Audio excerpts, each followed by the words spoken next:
British ভারতের ইতিহাসে 1857 খ্রিস্টাব্দে সামরিক অভ্যুত্থান ছিল সবথেকে বড় একটি সামরিক অভ্যুত্থান।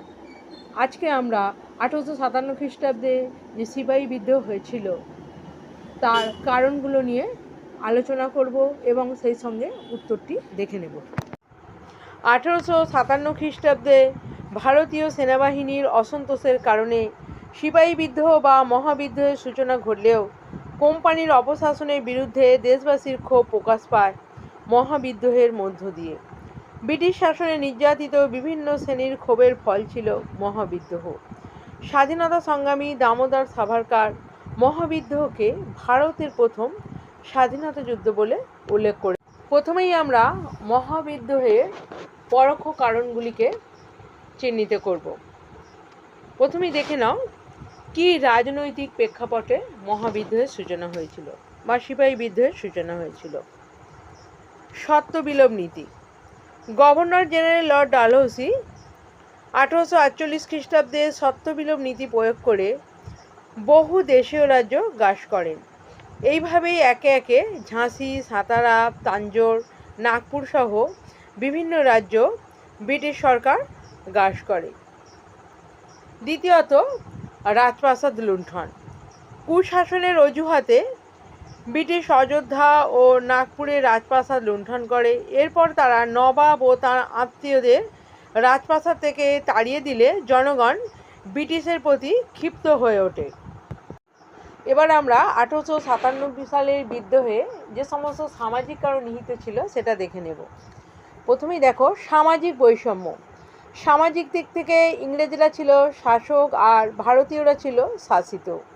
এই বৈষম্য ভারতবাসীর চেতনাকে জাগিয়ে তোলে। দ্বিতীয়ত, ভারতীয়দের প্রতি ঘৃণা। ভারতীয়রা ব্রিটিশের চোখে ছিল ঘৃণার পাত্র। বহু পার্ক ও ইউরোপীয় ক্লাবে লেখা থাকত কুকুর এবং ভারতীয়দের প্রবেশ নিষেধ। আগ্রার এক ইংরেজ ম্যাজিস্ট্রেট আইন জারি করে বলেছিলেন প্রত্যেক ইংরেজকেই ভারতবাসী সেলাম জানাবে। এবার আমরা ধর্মীয় কারণ দেখে নেব। বিভিন্ন প্রথার বিরোধিতা। সতীদাহ প্রথা এবং গঙ্গাসাগরের সন্তান বিসর্জন প্রথা রোধ, শিশু হত্যা নিবারণ, বিধবা বিবাহ প্রচলন ইত্যাদিতে ইতিবাচক ভূমিকায় কুসংস্কারাচ্ছন্ন ভারতবাসী অসন্তুষ্ট হয়। দ্বিতীয়ত দেখো ধর্মীয় কর আরোপ। বিভিন্ন ধর্মীয় প্রতিষ্ঠানের ওপর কর চাপানো হলে ভারতবাসীর ধর্মবিশ্বাসে আঘাত লাগে। বিভিন্ন মন্দির ও মসজিদের জমির ওপর নির্ভরশীল হিন্দু মুসলিম পরিবারগুলি ক্ষিপ্ত হয়। এবার আমরা অর্থনৈতিক কারণের দিকে দৃষ্টি নিক্ষেপ করব। কুটির শিল্প ধ্বংস। ব্রিটিশ নিজেদের সাথে ভারতের তাঁত শিল্পকে ধ্বংস করে। ইংল্যান্ডের শিল্পজাত দ্রব্য বিনা শুল্কে ভারতে আমদানি করে ভারতকে কাঁচামাল সরবরাহের দেশে পরিণত করে। তৃতীয়ত দেখো, ভারত দুর্নীতিগ্রস্ত ভেবে সরকারি উচ্চ পদগুলি থেকে বঞ্চিত করে সেগুলি শুধুমাত্র শ্বেতাঙ্গদের জন্য সংরক্ষিত রাখা হয়। এতে ভারতীয়দের ক্ষোভ বাড়ে। এবার আমরা একটা গুরুত্বপূর্ণ কারণ দেখে নেব, সামরিক। অর্থাৎ বিদ্রোহের নামই হলো সিপাহী বিদ্রোহ। তো এখানে সামরিক কারণ কী ছিল আমরা দেখে নেব। নৌসেনাদের অভদ্রতা।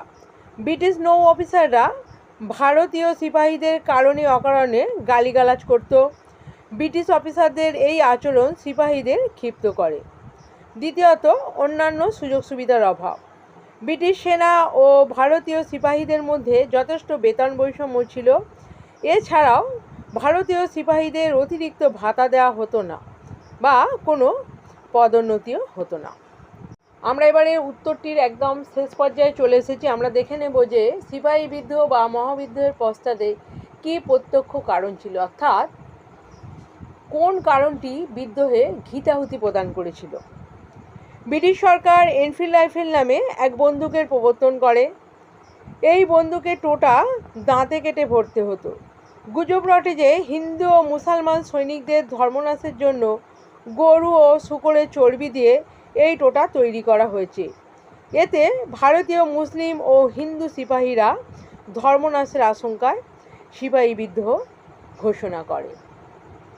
এরপর 1857 খ্রিস্টাব্দে ব্যারাকপুর সেনা ছাউনিতে মঙ্গল পাণ্ডের নেতৃত্বে প্রথম সাময়িকভাবে সিপাহী বিদ্রোহের সূচনা হয়েছিল এবং 1857 খ্রিস্টাব্দে 10ই মে উত্তরপ্রদেশের মিরাটে পরিকল্পিতভাবে সিপাহী বিদ্রোহের সূচনা হয়েছিল।